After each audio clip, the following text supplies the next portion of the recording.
गर्मी में गरीब बहू का घास और मिट्टी का जुगाड़ू ससुराल। अच्छा है कि तू सहेली से देवरानी बनकर आ रही है। हाँ, मुझे भी यकीन नहीं हो रहा, हम दोनों ने पहले से ही सोचा था कि एक ही घर में शादी करेंगे। वही तो, जब इतनी गहरी दोस्ती है तो हम कैसे अलग हो सकते हैं। अच्छा ठीक है, तुम भी शादी की तैयारी करो, मैं भी यहाँ पर तुम्हारे आने की तैयारी करती हूँ, बाद में बात करेंगे।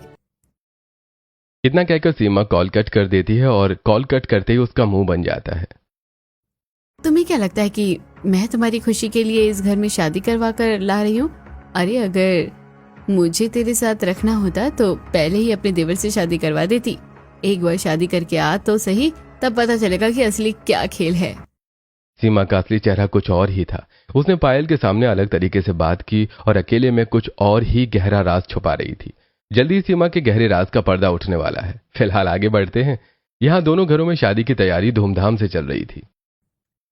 मुझे अच्छा लग रहा है बेटा कि तुम सीमा के ही ससुराल में जा रही हो। तुम दोनों बचपन की सहेली हो और हमेशा साथ पली बड़ी हो, इसलिए हमें तुम्हारी चिंता थोड़ी कम है। हाँ बेटी, बिल्कुल।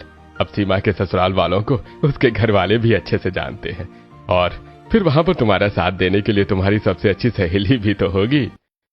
इस तरह शादी का दिन नजदीक आ जाता है और पूरे रीति रिवाजों के साथ दोनों की शादी हो जाती है और शादी के बाद उनका गृह प्रवेश करवाया जाता है। पायल गृह प्रवेश करके घर के अंदर आती है। घर में आने के बाद कुछ रस्में की जाती हैं। चलो अच्छा है कि सब कुछ सुख शांति से हो गया। मुझे तो बहुत खुशी हो रही है पायल तुम्हारे इस घर में आने की। हाँ भाभी, आपकी खुशी तो अलग से ही झलक रही है। एक तरफ सब खुश थे, लेकिन शांति के चेहरे पर एक मायूसी थी और उसे कोई चिंता सता रही थी। रोहन और पायल अपने कमरे में चले जाते हैं। वहीं दूसरी तरफ शांति सीमा से कहती है, क्या तुम्हें लगता है कि तुमने बिल्कुल सही किया है सीमा? हाँ मम्मी जी, इसमें क्या परेशानी है, सब ठीक तो है। इतना कहकर सीमा भी अपने कमरे में चली जाती है। अच्छा, क्या आपने फ्लैट देख लिया है? हाँ, देख रहा हूँ। वैसे मैं सोच रहा हूँ कि क्यों ना हम बाकी सबको भी अपने साथ ही ले चलें। अभी नहीं, पहले हमें वहाँ खुद जाकर देखना चाहिए। अभी रोहन की शादी हुई है, पहले उसे सब जिम्मेदारी लेने दीजिए, बस बाद में देखेंगे। हाँ ठीक है, तुम्हारी बात भी बिल्कुल सही है। उसके बाद सब सो जाते हैं और अगले दिन सुबह उठकर पायल सबके लिए पहली रसोई करती है। वो सबसे पहले सभी के लिए आटे का हलवा बनाती है। चूल्हा जलाकर उस पर कढ़ाई रखने के बाद वो आटे को घी में थोड़ा सा भून लेती है और उसको अच्छे से भून कर उसमें थोड़ी सी चीनी और पानी डालकर उसे अच्छे से मिक्स करके पकाने के बाद सबको खाने के लिए देती है। भाभी, हलवा तो आपने सच में बहुत ही स्वादिष्ट बनाया है। हाँ बहू, तेरे हाथों में तो एक अलग ही स्वाद है। हलवा वाकई बहुत स्वादिष्ट बना है। उसके बाद पायल सबके लिए खाना बनाने जाती है। वो सभी के लिए मीठे मीठे पेठे की सब्जी और साथ में आलू की भुजिया और गर्मा गर्म पूड़ी बनाती है। जब सभी हलवे के साथ ये सब खाते हैं तो सबको खाना बहुत स्वादिष्ट लगता है। सबसे पहले हमने सिर्फ मुंह मीठा करने के लिए हलवा खाया तो ये बहुत ही स्वादिष्ट लगा, और अब बाकी के खाने के साथ खा रहे हैं तो टेस्ट और दुगना लग रहा है। सच में बहू, तू तो बिल्कुल अन्नपूर्णा है। हाँ, खाना बहुत स्वादिष्ट है। हाँ चाची, आप तो मम्मी से भी ज्यादा अच्छा खाना बनाती हो। इस तरह सभी को पायल की तारीफ करते हुए देखकर सीमा अंदर ही अंदर जल भुनकर राख होने लगती है। इसी वजह से मैं इसकी शादी अपने देवर से नहीं करवाना चाह रही थी। जब देखो बस महान बनती रहती है। थोड़ी देर बाद जब मुंह दिखाई की रस्म होती है तो शांति की कुछ खास पड़ोसन वहां पर आती हैं। पायल उनके पैर छूती है और पड़ोसने पायल को देखकर उसे तोहफे देती हैं और कहती हैं, सच में शांति मानना पड़ेगा, छोटी बहू तो हीरा है हीरा। कितने सुंदर और साथ में संस्कार भी है। हाँ, हमें तो तुम्हारी छोटी बहू देखकर बहुत ही खुशी हो रही है। हमें तुम्हारी छोटी बहू बहुत अच्छी लगी। अब ये सब सुनकर जो सीमा को जलने की कसर थोड़ी बहुत बची थी, वो बची कुची कसर भी अब पूरी हो जाती है। जहाँ देखो बस हर कोई इसी की तारीफ करता रहता है, इसलिए मैं नहीं चाहती कि कभी भी इसके साथ मैं सेम घर में रहूं, क्योंकि जब भी देखो हर जगह सबका ध्यान अपनी तरफ खींचने में लगी रहती है। इस तरह दिन बीत जाते हैं। एक दिन जब पायल और सीमा दोनों साथ में बैठकर खाना बना रही थी। कितनी ज्यादा गर्मी हो रही है। गर्मी तो अब बस बढ़ती जा रही है। इस गर्मी की वजह से तो हम बहुत परेशान हो जाएंगे। हाँ, गर्मी का कहर तो सच में बहुत बढ़ रहा है। इस गर्मी की वजह से हमेशा दिमाग भी गर्म रहता है, लेकिन मुझे खुशी है कि हम दोनों अब एक ही घर में हैं। पायल को तो खुशी हो रही थी, लेकिन अभी वो नहीं जानती थी कि एक मुसीबत उसका इंतजार कर रही है। 2 दिन बाद घर के बाहर एक टेम्पो आता है और उसके अंदर घर का मेन सामान लोड हो रहा था। अरे अरे, ये पुराना कूलर नहीं, वो नया कूलर रख दो। जी ठीक है। सीमा सारा सामान टेम्पो में लोड करवा लेती है। मुझे बिल्कुल अच्छा नहीं लग रहा सीमा कि तुम यहाँ से जा रही हो। मैं तो बिल की हमेशा साथ रहना चाहती हूँ। हे भगवान, ये कितना बोलती रहती है, बिल्कुल हाथ मुंह धोकर पीछे पड़ जाती है। बस जल्दी से यहाँ से जाऊं तो पीछा छूटे इससे मेरा। हाँ बिल्कुल, अगर सब साथ रहते हैं तो ज्यादा अच्छा होता है। मम्मी जी, आप तो अच्छे से जानती हैं कि हम यहाँ से जाकर खुश नहीं हैं, लेकिन अब इनकी नौकरी इतनी दूर हो गई है, इसी वजह से जाना तो पड़ेगा ही। इतना कहकर सीमा वहां से चली जाती है और अब घर में कम सदस्य रह जाते हैं। लेकिन अब पायल के लिए सिर्फ यही एक परेशानी नहीं थी, उसके लिए बल्कि एक और बड़ी चुनौती थी। आज दोपहर में फिर से रोहन जॉब से घर वापस आता है। वो कमरे में कपड़े बदलकर बिस्तर पर लेटा था, तब पायल वहां जाती है। आज आप ऑफिस से जल्दी घर आ गए? क्या आप हाफ डे लेकर आए हैं? अरे मुझे हाफ डे लेने की क्या जरूरत है, मैं तो सीधा नौकरी छोड़कर आया हूँ। यह बात सुनते ही पायल के पांव तले जमीन खिसक जाती है और वो परेशान होकर कहती है, क्या कहा? आपने नौकरी छोड़ दी? लेकिन आपने ऐसा क्यों किया? आपने इस एक हफ्ते के अंदर ये दूसरी नौकरी छोड़ी है। अगर आप ऐसा करोगे तो घर का खर्चा कैसे चलेगा? देखो, घर का खर्च को चलाना मेरी जिम्मेदारी नहीं है, ये सब तो भैया अपने आप देख लेंगे। लेकिन मैं किसी के यहाँ नौकरी नहीं कर सकता। जब देखो मुझे ऑर्डर मारते हैं। मैं तो अपना खुद का बिजनेस करना चाहता हूँ। मुझे तो अपना खुद का बिजनेस चाहिए और मैं अपनी मनमर्जी का मालिक बनूंगा। यह बात सुनकर पायल को गुस्सा आ जाता है। भैया पहले ही कितनी मेहनत कर रहे हैं और अब वो लोग फ्लैट में चले गए हैं, वहां पर उन्हें उसका होम लोन भी भरना है। अब भैया कब तक कमाकर ऐसे हमें देते रहेंगे? अब आपको भी कुछ करना चाहिए। सिर्फ इस रीजन की वजह से आप नौकरी नहीं छोड़ सकते, वरना घर में खाने के लाले पड़ जाएंगे। देखो, मुझे ज्यादा शिक्षा देने की जरूरत नहीं है, समझी ना। तुम्हें इस घर में आए हुए अभी सिर्फ 10 दिन हुए हैं, लेकिन तुम्हें नहीं पता ये घर ऐसा नहीं है, काफी अलग है। यहाँ सब चीज का इंतजाम हो जाता है। अब तुम जाओ यहाँ से और मुझे आराम करने दो और अपनी अगली इन्वेस्टमेंट के बारे में सोचने दो कि मुझे कौन सी शेयर मार्केट में इन्वेस्ट करना चाहिए। मुझे तो लगता है कि आपका बचा कुचा सब कुछ गंवाने का इरादा है। पिछली बार जो पैसे लगाए थे वो भी डूब गए हैं। कम से कम इस बार तो रहने दीजिए, ये एक जुआ है। लेकिन रोहन कहाँ पायल के समझाने से मानने वाला था। एक तरफ घर में राशन खत्म होने वाला था और वहीं दूसरी तरफ रोहन की लापरवाही। अब तो उसने बिल्कुल नौकरी ढूंढना भी बंद कर दिया, जिसकी वजह से पायल बहुत परेशान रहती थी। एक दिन, मम्मी जी, राशन खत्म हो गया है, अब हम क्या करेंगे? कोई बात नहीं बेटा, तू चिंता मत कर। मैं अभी पवन से कह देती हूँ, हमें कुछ वो पैसे भेज देगा। लेकिन मम्मी जी, भैया से इस तरह पैसे मांगना अच्छा नहीं लगता। पहले ही उनके ऊपर पैसों का लोड है, उनके ऊपर इस तरह और बर्डन डालना अच्छा नहीं है। मैं जानती हूँ बेटा, लेकिन हमारी मजबूरी है और हम उसके अलावा क्या कर सकते हैं? तुझे तो पता है कि रोहन का स्वभाव कैसा है। मुझे तो समझ नहीं आ रहा कि जब तुझे पहले ही पता था कि रोहन ऐसा है तो तूने उससे शादी करने के लिए हाँ क्यों कहा? नहीं मम्मी, मुझे शादी से पहले इन सब चीजों के बारे में कुछ भी नहीं पता था। ये बात सुनकर शांति के पांव तले जमीन खिसक जाती है। अरे मम्मी जी, आप चिंता मत कीजिए। मेरी फ्रेंड शादी करके यहाँ आएगी तो सब अच्छा हो जाएगा। हम दोनों इस घर में साथ रहेंगे। बेटा, मुझे उस चीज से कोई परेशानी नहीं है, लेकिन तुम तो रोहन की आदत के बारे में अच्छे से जानती हो ना। किसी भी लड़की की शादी रोहन से करवाना मुझे तो ठीक नहीं लगता। जब तक ये सुधर नहीं जाता तब तक इसकी शादी का कोई फायदा नहीं है। अरे मम्मी जी, आप चिंता मत कीजिए, मेरी सहेली आकर अपने आप सब ठीक कर देगी। उसे इस बारे में सब पता है। शांति भी आगे पायल को और क्या ही कहती। उदास होकर वो अपने बड़े बेटे पवन को फोन करती है। माफ करना बेटा, तुम्हारे वहां जाने के बाद भी मैं अभी तुमसे पैसे मांग रही हूँ, लेकिन तुझे तो पता ही है रोहन कैसा है। उसने फिर से नौकरी छोड़ दी है। इस रोहन का तो मुझे कुछ समझ ही नहीं आता मम्मी। पता नहीं कब समझेगा। अब तो इसकी शादी हो गई है, शादी के बाद तो इसे समझ जाना चाहिए। जब देखो बस इसी शॉर्ट ट्रिक में लगा रहता है कि इसे जल्दी अमीर होना है और किसी के नीचे काम नहीं करना है। ये कहीं का कोई राजकुमार है ना। बाकी आप चिंता मत करो, मैं राशन भिजवा दूंगा। इस चीज के लिए कभी भी आपको चिंता करने की जरूरत नहीं है, आखिर आप मेरा परिवार है।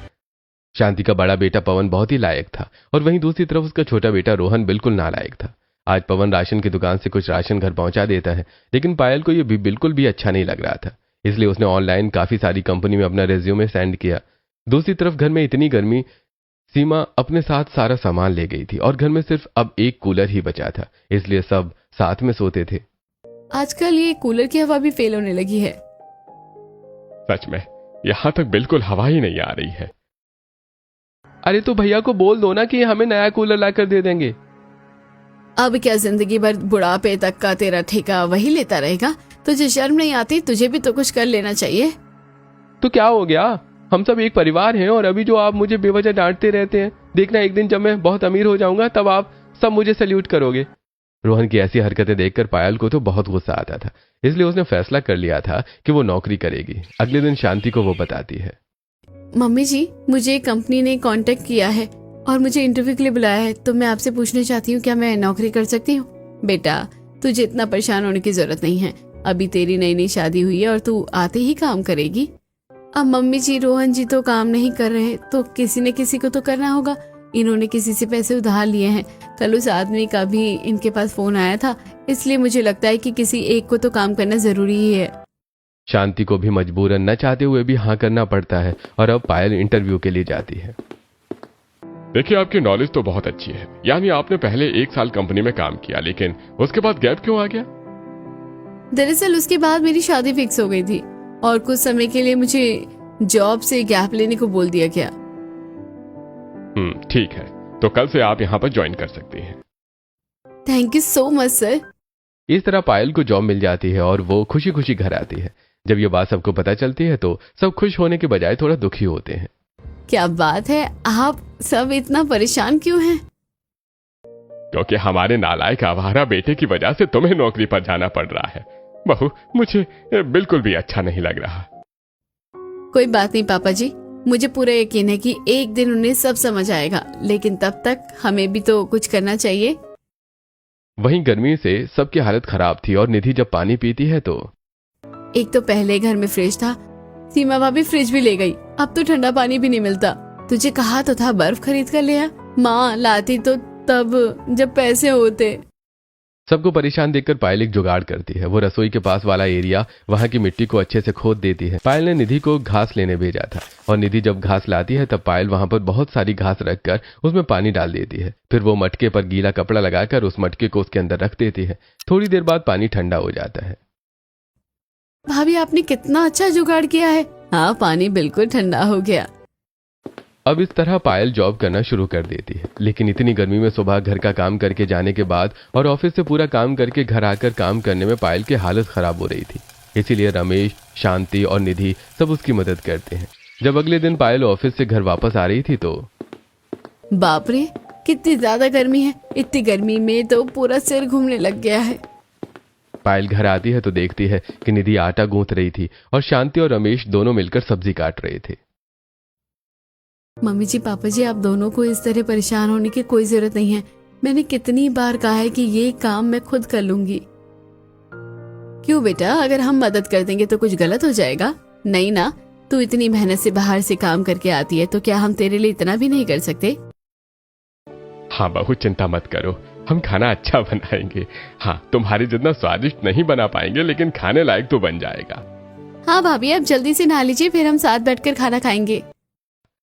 अपने ससुराल वालों का इतना प्यार देखकर पायल बहुत खुश होती है। उसके बाद वो नहाने जाती है, लेकिन पानी बिल्कुल ठंडा नहीं था बल्कि गर्म था। वो बाहर आती है तो देखती है कि रमेश जब गर्मी में चूल्हे के सामने बैठा था तो उसे घबराहट, बेचैनी होने लगती है और चक्कर आ जाते हैं। इस बात से सभी बहुत घबरा जाते हैं और उसे जल्दी से हॉल में लाकर चारपाई पर कूलर के सामने लिटाया जाता है। सब गर्मी की वजह से हुआ है। एक तो ये कूलर भी कितनी कम हवा देता है। सभी को गर्मी से परेशान होता देखकर पायल को बिल्कुल भी अच्छा नहीं लगता। गर्मी से सबकी हालत खराब हो रही थी और उसके पास इतने पैसे नहीं थे कि वो अभी कुछ नया कूलर या एसी खरीद सके। रात को वो इसी चिंता में सोती नहीं और करवटें बदलती रहती है। तब अचानक से पायल को एक आइडिया आता है। बचपन में हमें याद है हम कैसे मिट्टी के घर में रहते थे। हमारे गांव में तो ऐसी बहुत सी चीजें हैं, क्यों ना मैं भी अपने गांव वालों के लिए ऐसा कुछ करूं। इससे उन्हें गर्मी कम लगेगी और फिर कुछ समय बाद मैं पैसे जमा करके उनके लिए कूलर ले आऊंगी। पायल को बहुत अच्छा आइडिया आता है। अगले ही दिन वो इस बारे में सबको बताती है और निधि के साथ जाकर तसले में नदी किनारे से मिट्टी लेकर आती है। भाभी, इस तरह तो हमें बहुत चक्कर लगाने होंगे मिट्टी के लिए। हाँ निधि, करना तो होगा, क्योंकि पापा जी की तबीयत गर्मी की वजह से कितनी खराब हो गई है। अगर किसी को भी हीट स्ट्रोक आ गया तो बहुत दिक्कत हो सकती है। इस तरह पायल और निधि दोनों गर्मी में बहुत मेहनत करती हैं और ढेर सारी मिट्टी लाकर आंगन में जमा कर लेती हैं। भाभी, आज तो बहुत थक गए हैं, अब बाकी काम कल कर लेंगे। अब पायल सबके लिए ठंडे पानी की शिकंजी बनाती है और जब सब पीते हैं तो सबको अच्छा लगता है। ओह, मजा आ गया, आपने बहुत अच्छी शिकंजी बनाई है। हाँ, आज तुमने इतनी मेहनत की, उसका रिवॉर्ड है। फिर तो लगता है कि डेली ही मेहनत करनी पड़ेगी। अब अगले दिन पायल ऑनलाइन एआई की मदद से घर को ठंडा रखने के लिए बहुत सी चीजों के बारे में पढ़ती और समझती है और उसके बाद निधि को दिखाती है। देखो, हमें घर को ठंडा करने के लिए ये सब करना होगा। सबसे पहले घर की दीवारों को मिट्टी और घास से लीपना शुरू करते हैं। अब पायल और निधि घर के अंदर की दीवारों को मिट्टी से लीपना शुरू करते हैं। उसमें शांति भी थोड़ी बहुत उनकी मदद कर देती है। पायल के मना करने के बाद भी शांति नहीं मानती और इस तरह उनका अंदर की दीवार का काम जल्दी ही खत्म हो जाता है। उसके बाद वो बाहर की दीवार को शुरू करते हैं। बाहर की दीवार को वो 3-3 बार कोट लगाते हैं। शाम तक वो बहुत थक जाते हैं। हालांकि काम बहुत थकाने वाला था, लेकिन आज ही कितनी ज्यादा राहत मिल रही है। हाँ, कमरा काफी ठंडा लग रहा है। उसके बाद अगले दिन वो फिर से काम शुरू करते हैं और पायल ने कुछ दिनों के लिए ऑफिस से छुट्टी ली थी। मैं जानती हूँ ये काम बहुत थकान वाला है, लेकिन हमें जल्दी ही काम खत्म करना होगा क्योंकि मुझे वापस ऑफिस भी जाना है। ज्यादा दिन छुट्टी भी नहीं ले सकती हूँ। इस तरह पायल अपने ससुराल वालों के साथ मिलकर आज छत को ठीक करती है। वो सबसे पहले उसके ऊपर मिट्टी की अच्छी खासी लेयर लगाती है और उसके बाद उसे घास से कवर कर देती है। घास से कवर करने के बाद पायल उसके ऊपर बहुत सारे पानी डाल देती है, जिसकी वजह से नीचे तक ठंडक आती है। अब आज वो खिड़की और दरवाजे का काम करते हैं। वो लोहे वाली खिड़की निकालने के बाद वहां पर मिट्टी से खिड़की को बंद करना शुरू करती है और उसके अंदर काफी बड़े बड़े होल कर देती है। भाभी, ऐसा स्ट्रक्चर तो मैंने पहले जमाने के किले और महलों में देखा था। हाँ निधि, ये पुरानी तकनीक है, इससे घर ठंडा होता है। अभी हम बाहर जाकर छोटी छोटी मिट्टी की दीवार और बनाएंगे, उसके बीच में स्पेस छोड़ेंगे। अब पायल और निधि दोनों बाहर आती हैं और घर की दीवार से थोड़ी सी स्पेस की दूरी पर वो मिट्टी की एक और दीवार बनाती हैं, लेकिन वो उसे पूरा बड़ा न करके आधी आधी दीवार बना देती हैं। वहां पर वो बहुत सारी घास डाल देती हैं। इससे जो घर का आधा हिस्सा है वो ऐसा लगेगा जैसे ये अंडरग्राउंड है। इसकी वजह से घर में बहुत ठंडक होगी, देखना। पायल और निधि ने घर के बाहर के स्पेस में आधी दीवार तक पूरी घास भर दी थी और उसे भी गीला कर दिया था। इस तरह घर का आधा हिस्सा चारों तरफ से आधा घास और मिट्टी से बनने के बाद ऐसा लगता है जैसे वो एरिया अब अंडरग्राउंड है। जब सब घर के अंदर आते हैं तो सबको बहुत ठंडक लगती है। बेटा, तूने कितना अच्छा जुगाड़ किया है। अब तो घर के अंदर कितना ठंडा ठंडा लग रहा है। हाँ बेटा, कोई भी हमारी बात को मजाक समझेगा, लेकिन ये तो वाकई ही बहुत कमाल का हो गया है। और तूने आधी दीवार वाला आइडिया तो बहुत अच्छा लगाया है। सच में ऐसा लग रहा है जैसे अंडरग्राउंड ठंडक वाले एरिया में आ गए हो। सच में भाभी, आपने तो जुगाड़ करके कमाल कर दिया। अब 2 दिन और लगेंगे और बहुत अच्छा जुगाड़ मैं आपको दिखाऊंगी। वो तो सबसे बेस्ट होगा।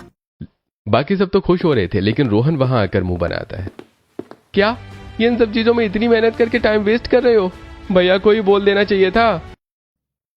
तू तो एकदम आवारा है। तुझे खुद तो कुछ काम करना नहीं, बस दूसरों के भरोसे बैठना है।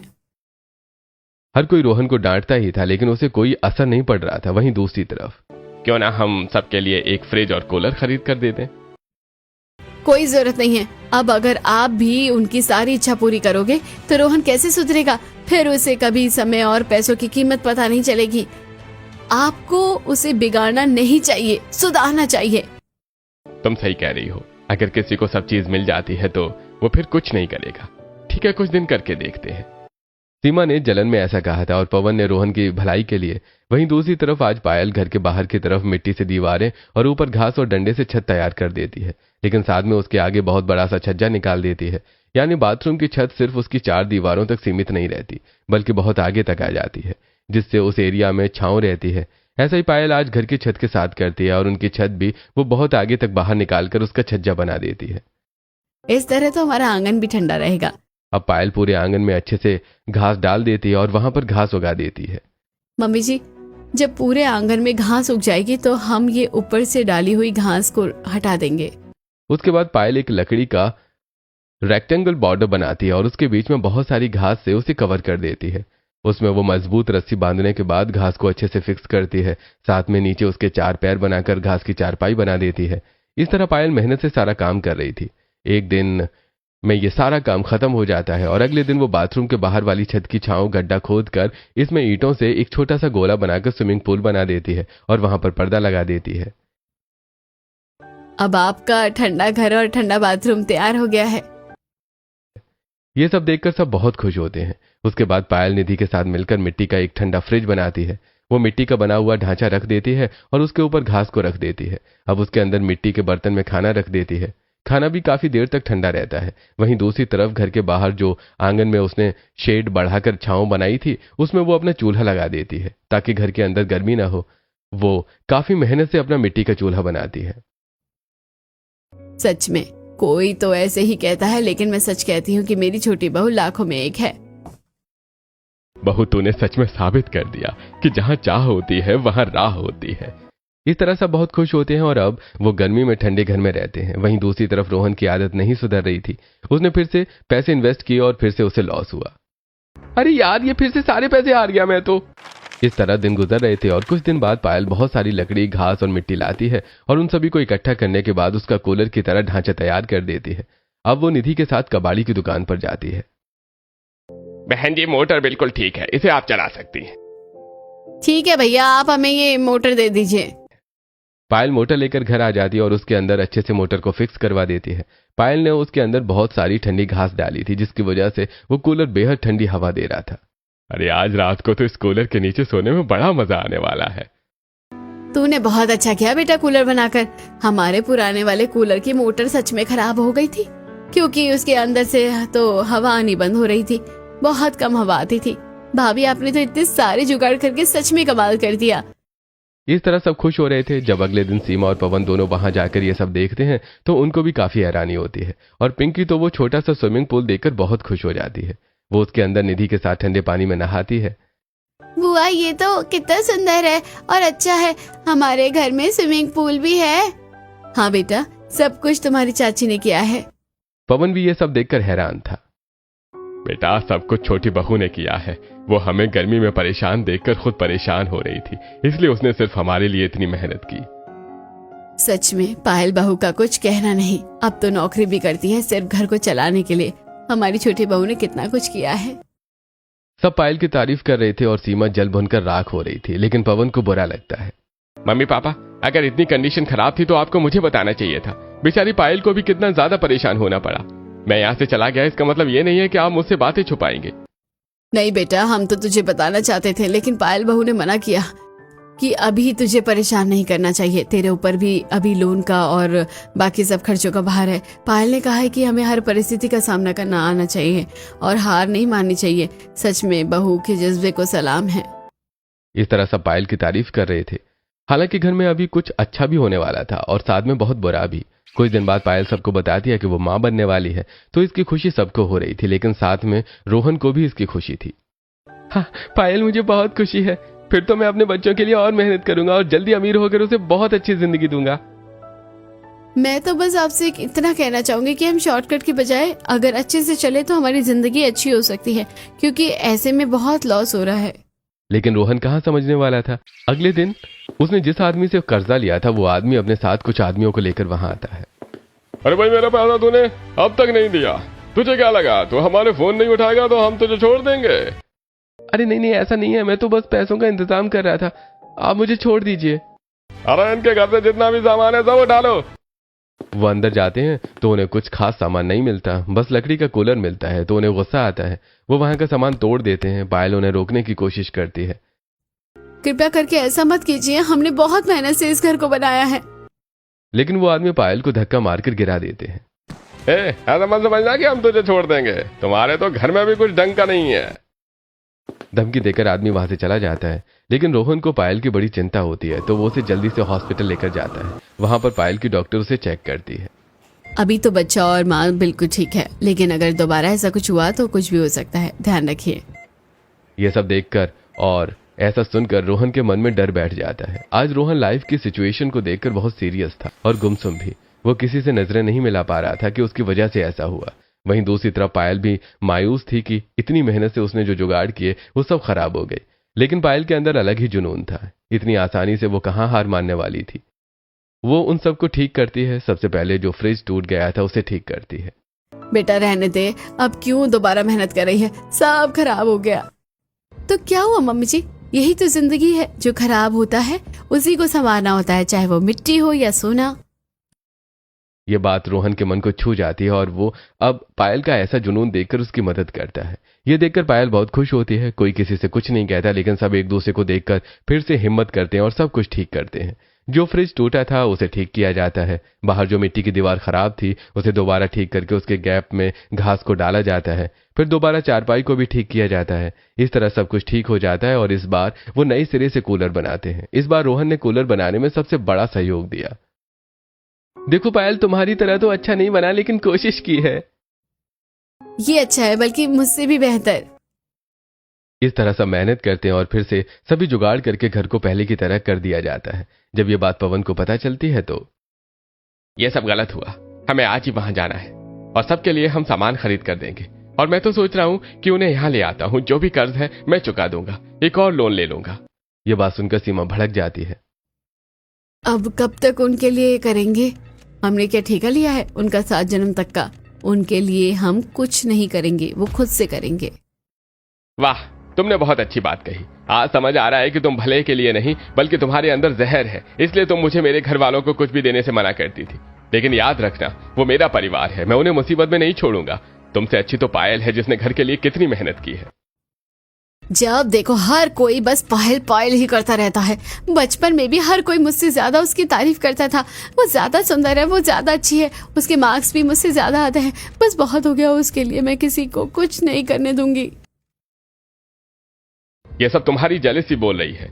इसलिए जब तुम्हें रोहन की सच्चाई पता चली तब तुमने जानबूझकर अपनी सहेली को इस शादी में फंसाया, क्योंकि उसे दुख देकर तुम्हें अच्छा लगता था। लेकिन उसने तुम्हारे लिए हमेशा अच्छा सोचा। उसका मन साफ है, वो दूसरों के लिए जीती है, इसलिए सब उसकी तारीफ करते हैं। तुम जब अपने घर वालों के लिए पैसे भेजती हो तब सब सही है। आज के बाद यहां पैसे भेजने हैं तो खुद कमाना, लेकिन मैं अब अपने परिवार के लिए ही सब करूंगा। ये बात सुनकर सीमा हैरान थी। और पायल से चिढ़ना बंद करो। तुम्हें पता है जब माँ ने पायल से कहा कि रोहन के साथ उसकी शादी गलत हुई, और क्या तुम्हें लगता है कि सीमा कसूरवार है? तब जानती हो पायल ने क्या कहा कि सीमा मेरे साथ गलत कैसे कर सकती है, वो मेरी सहेली है। उसने तो सब मेरे भले के लिए सोचा होगा और हम दोनों का साथ उसे अच्छा लगता है, इसलिए उसने ऐसा सोचा। कुछ गलत हो रहा है तो वो सीमा की गलती नहीं, मेरी किस्मत है। इतना कहकर पवन वहां से चला जाता है और ये सब बातें सीमा की आंखें खोलती हैं। उसे भी बहुत बुरा लगता है। सीमा पवन के पास जाती है। मुझे माफ कर दीजिए, मुझे ऐसा नहीं करना चाहिए था। चलिए हम सब साथ में चलते हैं और इसका सॉल्यूशन निकालते हैं। पवन को खुशी होती है और सब वहां जाते हैं। पायल, सब कुछ खराब हो गया था, तुमने तो फिर से सब ठीक कर दिया। इस बार सबने मेरी मदद की है, रोहन जी ने भी। ये तो हैरानी की बात है। हाँ भैया, लेकिन अब मुझे एहसास हो गया है कि शॉर्ट ट्रिक्स में कुछ नहीं रखा। बिना मेहनत किए कुछ नहीं मिलता। मैंने अब एक जगह नौकरी करना शुरू कर दिया है। चिंता मत कर, तेरा कर्ज उतारने में मैं तेरी मदद करूंगा। और अगर तू ऐसे ही रहा तो मुझे बहुत खुशी होगी। मैं चाहता हूं तू जिंदगी में बहुत तरक्की करे। मैं आप सबके लिए नया कूलर लेकर आऊंगा। नहीं भैया, आज तक आपने मेरे सारे गलत कामों को संवारा है। बड़ी मुश्किल से मुझे अकल आई है। इस बार मुझे खुद सब करने दीजिए। मैं चाहता हूं मेरा बच्चा भी देखे कि उसके पापा मेहनती हैं और अब मैं लापरवाही नहीं करना चाहता। सभी को रोहन की इस बात पर गर्व होता है, वहीं सीमा पायल से। मुझे माफ करना। माफ तो तुम्हें मैं नहीं करूंगी। सीमा डर जाती है, क्योंकि तुम फ्लैट में जाने के बाद हमें भूल गई हो और हमसे मिलने भी नहीं आती। फिर से पायल की अच्छाई देखकर सीमा का दिल पिघल जाता है और अब सबके साथ अच्छे से रहती है। अब पवन और सीमा कुछ दिन के लिए पायल के बनाए हुए जुगाड़ू घर में ही रहते हैं। मानना पड़ेगा, एसी भी फेल है यहाँ के आगे। अंदर भी कितनी ठंडक है और बाहर भी तो अच्छी शेड लगाकर तुमने गांव में स्विमिंग पूल के साथ घास वाली ठंडी चारपाई भी बनाई है। हाँ भाभी, अब तो बाहर भैया ने शेड में भी पंखा लगा दिया है, वहाँ बैठकर अब और अच्छा लगता है। आज शाम को सभी वहां बैठकर स्नैक्स खा रहे और पड़ोसन भी वहां आती हैं। वहां मिट्टी की शेड और घास की चारपाई पर जब सब बैठे होते हैं तो सच में मजा आ गया। मानना पड़ेगा, शांति बहू चुनकर लाई है। हाँ, मेरी दोनों बहुएं कमाल है। इस तरह परिवार में सब ठीक हो जाता है और अब परिवार खुशी खुशी अपने बनाए हुए जुगाड़ू ठंडे घर में रहता है, क्योंकि अभी रोहन को पहले बहुत से हिसाब चुकाने थे और अब वो अपनी पत्नी के सपोर्ट से सब कुछ ठीक करता है।